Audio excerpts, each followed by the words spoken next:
Alright, let's go ahead and start here and see what we got. Maybe we have something new that'll pop up into the bell today, but as of right now, like I said, it's pretty slow. So let's look through real quick and see what we have. I want to watch DSY. I don't think that we're going to get to play DSY, but it's one of the only gappers that's really held up this morning. So I do want to put that on one of my stocks to come back and look at. I don't want to look at it right now, but I'll come back at it in maybe a few minutes. Let me get my screen up as well. Hold on one sec. Let's get the screen up, and now we are good.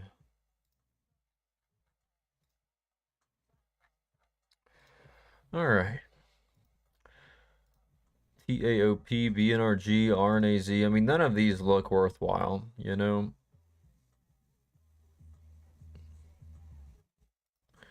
So I went through the gap scan multiple times this morning, and usually I'll try to find, a couple trades in pre-market. But today I just could not find anything. We can maybe look at CrowdStrike into the open. Maybe watch that over 365 or so. It's not a bad look on CrowdStrike, and this is near all-time highs, is it not? Yeah, this is near all-time highs, though, on CrowdStrike. And CrowdStrike set to join the S&P 500. I also saw KKR and some others were obviously getting added to the S&P as well. But I'd like to watch CrowdStrike today. CRWD off of 365 over its previous all-time high. Just keep an eye on it there and see what it finds after the bell. Based on where it's at here in pre-market, though, we might end up playing CrowdStrike over 374. But for right now, let's say 365. We'll see how it trades off the PM lows. And if we have to, we'll just play it over like 373-ish, 374-ish instead. So I'm actually going to put up both plans here. We'll say one way we can watch it is 365. The other way we can watch it is over 374. So either way we can watch this today. Range here is going to be to 388, 400, 410, 420. Just using those psych levels to the upside. And we'll see where we can go with it. So let's see. Of course, we have the NVIDIA split today as well. I don't love NVIDIA for further upside today. After the split, I feel like most of it was just priced in, but I might take a look at it just to see how it trades after the open, and it might surprise me. So we may take a look at that. I don't love GameStop for the day. GameStop is old news, in my opinion. I feel like that's one of those from last week that just leave it alone, at least for now. We played it super, super well last week, though. I mean, I had my biggest screen day of the week thanks to GameStop last week. I think it was on Thursday. So we did super well. We made our money on it. But it's one of those things you got to know when to stop touching it. Otherwise, it can bite you quick. So not going to be messing with that one a whole bunch, most likely, unless it does something crazy that I'm not expecting, which I doubt. TZA, just a lot of these just look like turds. DraftKings, don't love.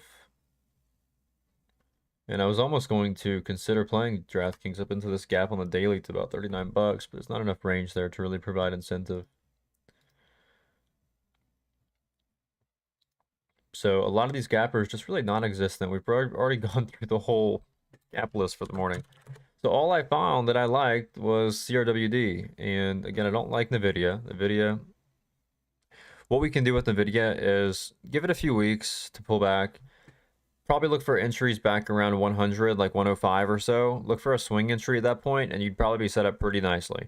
So watch for a significant pullback on this in the next few weeks after this does kind of give back some of its move from this whole hype run up. And look for a swing entry in the lower 100 areas. I feel like that's a really, really nice risk to reward spot for that move back up into previous highs later into the year. So I'd be looking at that. It's a really, really nice mid to longish term swing entry down there into the low 100s. As long as it can hold off like 98 bucks, this thing looks good. So I'd be watching the video later into the couple weeks ahead of us here. I wouldn't be watching it this week personally, but so CRWD we have for today. DSY I want to look at real quick.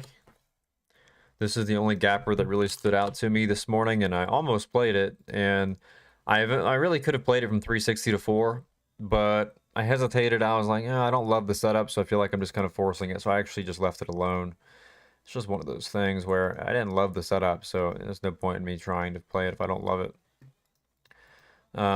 We've got range on this one today to about 4 Over 4, you've got the range to about 550, so pretty much back up into this range from the pre-market. So not a whole lot of range, but enough to at least potentially make it worthwhile going into the bell. So we can definitely watch this over 330 going into the open today and look for the move back up into the 450s and 5s. This is really the best thing that I see in pre-market, aside from CRWD, which I don't mind either.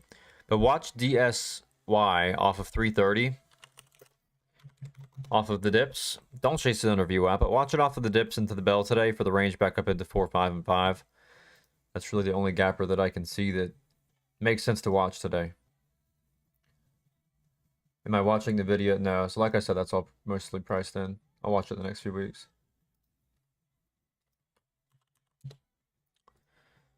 Definitely watch it in the next few weeks. So we're in this like weird phase right now in the market where we had the penny theme for a while, we had the meme theme for a while, and now we're just kind of like in this like middle of cycle, like weird zone.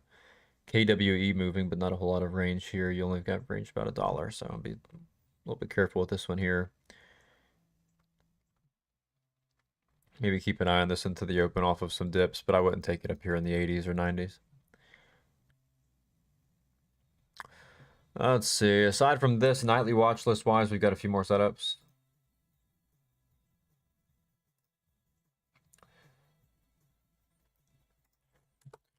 So one of my favorite setups for today is Pinterest, P-I-N-S, and you can't say that ticker too fast. So Pinterest we want to watch today over 42.90 off the dips. Looks really, really nice on the daily. And so I want to see if we can get the upside here on this today, but we've got range on it too. What did I notate? 46 to 49 on this today. So not bad. Not bad, not bad.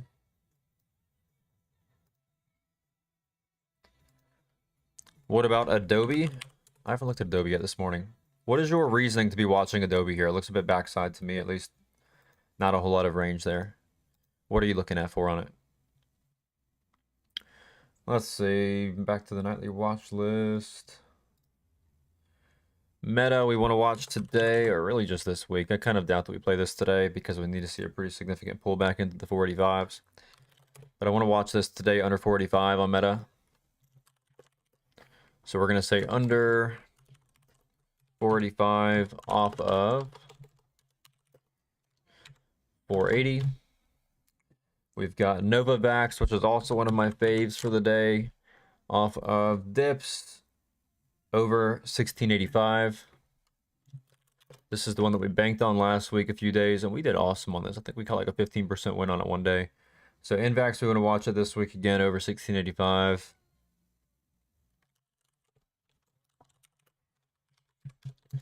And we've got range on this back to about 20 and 22 bucks to the upside. We've got MBLY to watch, which is okay. It's not a fantastic setup because you've got the 200-day moving average directly over price, right at 33 bucks. But that's my range here, so I'm going to be watching a pretty significant pullback on MBLY, and I want to watch it off of, honestly, as long as it holds over 29.50, I like this setup. I might like it over 30.5, depending on where we find buyers, as the watch list states as well. But for right now, we're going to watch it off of 29.50, which is pretty much right around that 50% retracement mark here from Friday. You figure hit a high of 32.20 from the lows of about 27.17, so it's right below its 50% retracement, which would deem it to be an invalid setup. So we want to watch this today off of 29.50, off of the pullbacks at the open, to see if we can't get that curl back higher into the 32 and 33 area today as well. And of course, we still have a swing open as well on INSM with a stop loss at our entry price. So hopefully that heads higher today too. It almost hit our stop loss for a profitable trade there on Friday, but thankfully it held off and it actually made a move back to the upside. So hopefully we can get that move back higher on INSM today. And that would be wonderful. And the entry here was 55.55 on INSM. We only have about 40% left as well. So we've already made some nice money. Of course, don't play it if you're not in this right now. But just a little update. Definitely a fun little trade so far. All right. So what else have we got here to roll with? I think that's about it for right now. So DSY over 330. I don't like KWE. I just don't like it. The only way that I can see playing KWE is potentially off of dips into the 60s. You look it off 62 or so, but even then I don't love it. But you can keep an eye and see how it trades after the open. The biggest thing is, for those of you that are new, I don't typically trade penny stocks too often unless the market is in some hot penny theme, which we were for like, what, 3 or 4 weeks there about a month ago. Aside from that, penny stocks typically will trade like crap. They're usually not very liquid. Price action is usually not quite as predictable, so your consistency, of course, suffers whenever you trade penny stocks. So, generally speaking, unless they are super liquid during a penny stock theme like we saw a month ago, I usually don't trade them a whole lot. So, stocks that are above $1, anything over $1 is usually a good little sweet spot, but anything below can usually be a little wonky, depending on the market. All right. PERI down 30% in pre.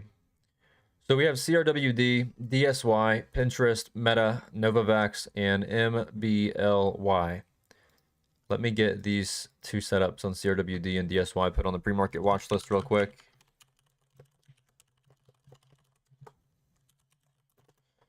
And then we shall be ready for the bell. Although we only have about 6 setups to be watching today. So if it is a slower day, yeah, it is what it is. That's the big thing, is we had such a hot few weeks there with the FFIE squeezes and the GameStop crap and just everything going on. You got to expect it to slow down a little bit until it heats back up again going forward. So we'll see. We'll see. Yesterday, or not yesterday, Friday. Friday was actually really, really solid. I know it was kind of a slower day as well because it's Friday. I like to keep it kind of short. And even then, we did awesome on Friday. Thursday was a massive green day too. So last week, I mean, we really crushed it. We really, really crushed it. So hopefully we can do it again this week. But right now, it's a pretty nice June. May was fantastic. One of the best months of the year.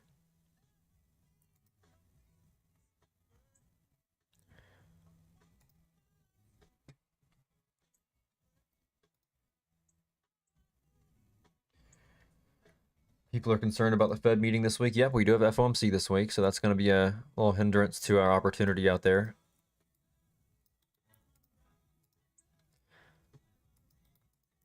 FOMC is always one of those things that I just look at it and I'm like, oh, great. Everything's going to chop around heading into Wednesday.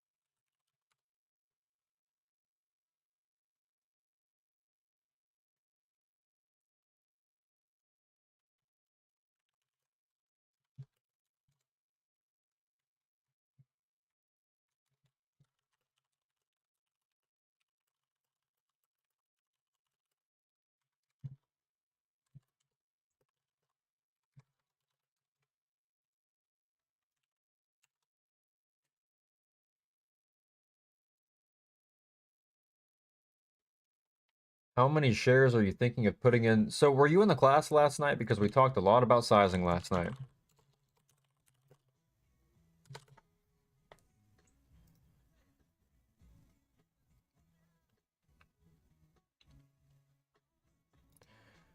Now, if you guys are in here and you're not taking advantage of those Sunday classes, you got to ask yourself, what am I doing? What am I doing? Why am I not going to these classes? We taught sizing last night for probably close to 35, 40 minutes.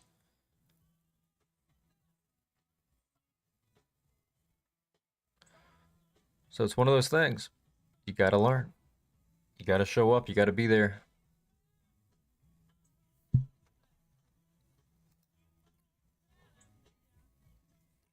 Was it recorded? No, it's just our weekly Q&A.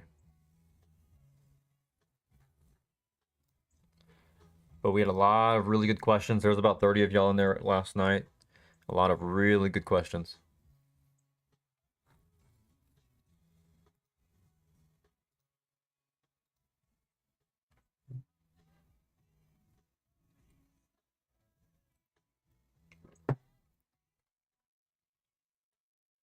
But Autumn, it's stuff that you've already learned in the boot camp. So if you do go to the boot camp recordings, it's already in there, all the sizing stuff.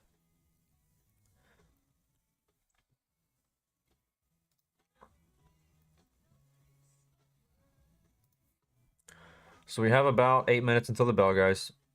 And as of right now, about 6 setups to be watching into the open. 0 trades in pre-market. And not a whole lot going on. But hopefully, one of these setups here from the nightly watch list does pan out for us after the bell. We can play it, hopefully. But make sure now for the next 5 or so minutes that you take the time to pull up all the stocks on the list, mark them up, get them ready to go. Because you'd be surprised, or I guess you wouldn't be surprised, really, how many people I get that say, oh, Kev, I can't keep up, it's too fast. And in my mind, it's like, as long as you have the stocks pulled up, as long as you've got your tools set up properly, if somebody else can do it, well, you can probably do it because there's no delay. So make sure that you do your part, pull up all the stocks on the list, so that whenever I start talking about a ticker, pull up the ticker. Even if I have not entered the stock yet, just pull it up. Pull it up and be ready to go. That is my biggest advice going into this week, and just make sure you're prepared.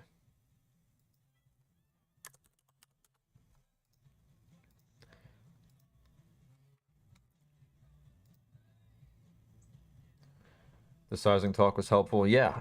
Without proper sizing, you will never be profitable. So that's why stuff like that is really important to understand. That's why the boot camp is so important. That's why attending those Q&As are so important on Sundays, because we can touch on stuff like that otherwise you probably wouldn't know. But you can't be profitable unless you're sizing properly.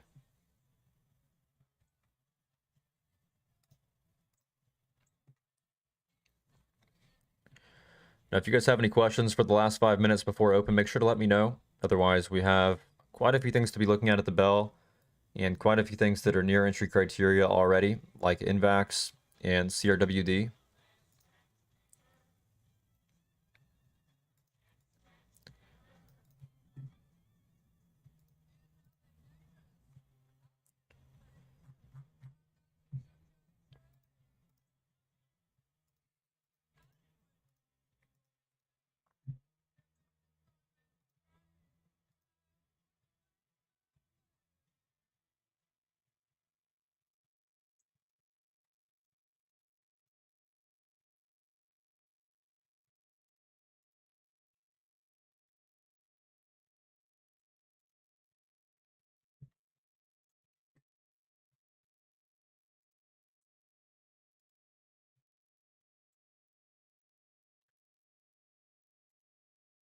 About 4 minutes to go. And again, make sure that you have everything ready to go, all of your charts. Make sure you've got hotkeys set up. And again, if anybody has joined over the weekend, welcome. But make sure that you do first go to the Start Here channels. Do not hop into the Discord and try to trade with me the first day. Do not. You're going to have zero idea what's going on. You're not going to know how to size properly. You're not going to have your hotkeys set up properly. If you're still in Robinhood as well, that needs to change too, because Robinhood, unfortunately, is not developed with day trading in mind. There is no speed there. There is no speed there. You cannot be... Yeah, you just can't do it.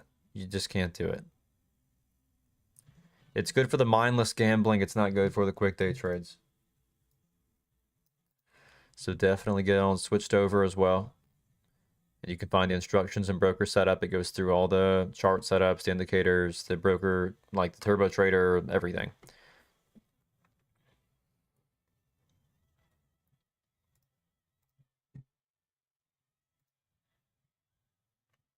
It's designed for paying. Yeah, pretty much.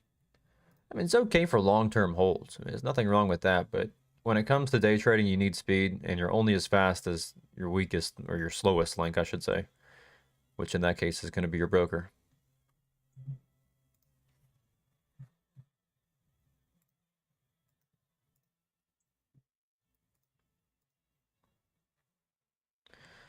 Two and a half minutes.